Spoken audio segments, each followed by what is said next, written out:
They say prisons are built to be unbreakable. Concrete and steel, cameras and guards, layers of human vigilance and mechanical certainty. A place where time itself feels shackled, where the outside world becomes a dream that fades a little more each morning. But history carries whispers of the few who didn't accept the walls, the few who refused to be buried alive. And among them, one story stands apart. A prison escape so seamless, so daring, and so mysterious that more than half a century later, the FBI still cannot close the file. June 1962, the island of Alcatraz, the Rock, a fortress in the middle of San Francisco Bay. The cold Pacific waters, swirling with rip currents, were as much a barrier as the prison walls themselves. This was the place America sent the men it couldn't control. Bank robbers, killers, the so-called worst of the worst. Alcatraz was not just a prison, it was a message. No one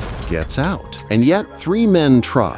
Frank Morris and the brothers John and Clarence Anglin. On paper, they were ordinary criminals, but inside those gray walls, something happened, something careful, patient, almost poetic in its precision. For months, they chipped away at the prison itself, not with dynamite, not with violence, but with spoons stolen from the cafeteria. They transformed a utility corridor behind their cells into a hidden workshop. There, by moonlight and whispers, they built a raft out of raincoats. They sculpted dummy heads out of soap and toilet paper, painting them with flesh tones and adding real human hair stolen from the prison barber shop. Heads so lifelike that on the night of their escape, guards glanced at them through the bars and saw only the slow breathing of men asleep. Imagine it, the silence of that night, the sound of waves slapping against the rock below. Somewhere in a cell block filled with restless breathing, 3 men slipped through holes barely wide enough for their bodies, carrying pieces of a dream stitched together from scraps. The walls that had held them became a disguise, an accomplice, and then, through a vent, up a pipe, onto the prison roof, they moved like shadows. The raft was waiting. Hours of work, hidden in the dark layers of raincoats, melted together with stolen glue, now resting at the edge of the water. The tide was in their favor. And then they were gone. 3 men, a makeshift raft, and a current that promised either freedom or death. By dawn, the alarms blared. The guards stormed in. They shook the beds, lifted the dummy heads, and the truth revealed itself. The Rock had been cracked open. America's most secure prison had been humiliated. The FBI came in immediately. Every inch of the island was searched. Helicopters swept the waters. Boats combed the bay. They found shreds of the raft, a wallet wrapped in plastic. But the men, no bodies, no trace, nothing.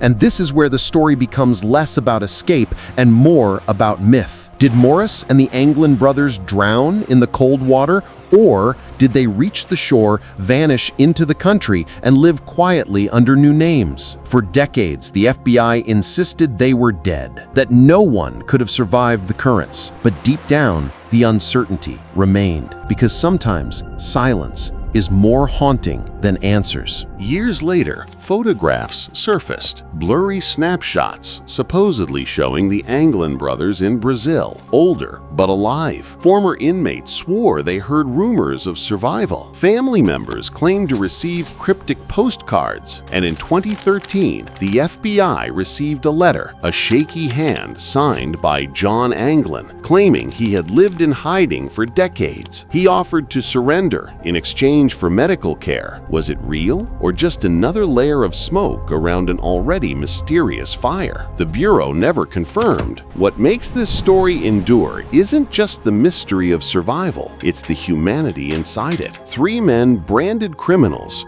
trapped in a machine designed to erase hope, yet they built hope out of spoons and soap. They turned a prison cell into an artist's studio, a place where despair gave birth to creativity. And maybe that's what unsettles us most, that even in cages, the human spirit finds cracks in the walls. Today, Alcatraz is a tourist attraction. Visitors shuffle through the same corridors, past the same cells where Morris and the Anglins chipped away at concrete. They stare into the darkness of the utility corridor, and the imagination fills the silence. You can almost hear the scrape of spoons against stone, the soft rustle of raincoats, the heartbeat of men gambling everything for one night of freedom. And the FBI, the file is still open, still unsolved, still a wound in the myth of unbreakable walls. Maybe those men lie at the bottom of the bay, their bones swept away by the currents. Or maybe